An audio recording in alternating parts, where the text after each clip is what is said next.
بسم اللہ الرحمن الرحیم۔ قرآنی روحانی وظائف سے جڑے ہوئے میری ناظرین و ناظرات اور سامعین و سامعات، آپ کے سوالوں کے جواب دینے کے لیے حاضر ہوں۔ میرا نام محمد مفتی ابو بکر۔ ناظرین، سوال ہے کہ میں ایک بیوہ عورت ہوں، میری ایک بیٹی ہے جس کا رشتہ کافی سالوں کی کوشش کے باوجود نہیں ہو رہا۔ میری خواہش ہے کہ اس کا رشتہ کسی اچھے انسان سے اور صالح انسان سے اور کسی دیندار گھرانے میں ہو جائے۔ مجھے اس کے لیے کوئی اچھا سا وظیفہ مفتی صاحب ارشاد فرما دیجئے۔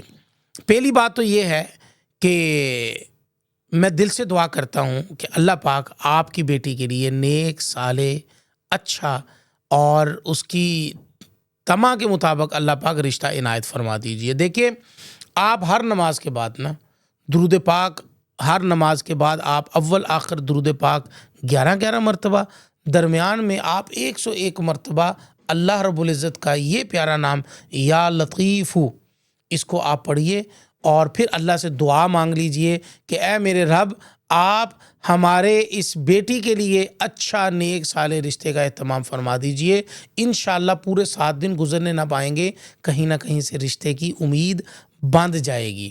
دوسرا، آپ عشاء کی نماز کے بعد جب سونے لگیں تو آپ پڑھتے ہوئے یا لطیف یا لطیف یا لطیف یہ پڑھتے ہوئے سو جائیں، اور آپ کی آنکھ لگ جائے، آپ کسی سے بات نہ کر رہی ہوں تو یہ بھی بہت زیادہ مفید ہے۔ اور بیٹی کے لیے آپ یہ کہیے بیٹی سے کہ آپ سورۃ الطارق ہر نماز کے بعد 1 مرتبہ پڑھ لیا کریں، انشاءاللہ اچھا نیک صالح اللہ رب العزت رشتہ عطا فرما دیجئے۔